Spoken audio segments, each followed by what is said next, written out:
Take one boiled potato, mash it up. Now add some spices like oregano, chili flakes, black pepper, and salt as per your taste.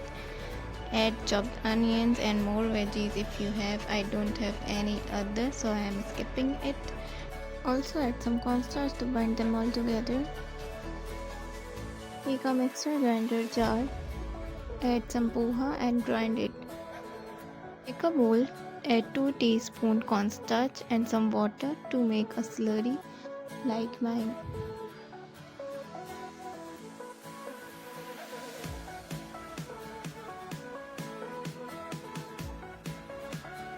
Now take that potato mixture and take some portion of it and make a round shape like mine or any other shape as you want.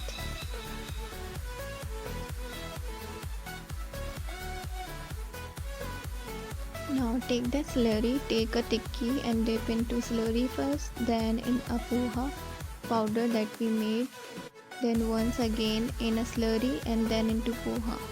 You have to repeat this process 2 times every patty you take.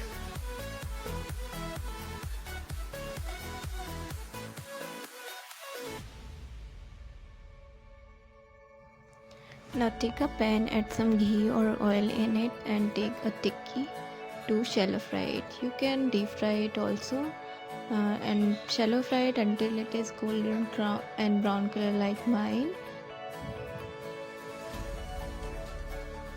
So now that your tikkis, crispy tikkis or cutlet are ready, plate it up, eat it either as a cutlet or make a burger of it. Add some veggies, cheese. I don't have any cheese, so I am skipping it and adding sauce, veggies and tikki so to make a burger, and that your meal is ready. So enjoy and eat it. Thanks for watching.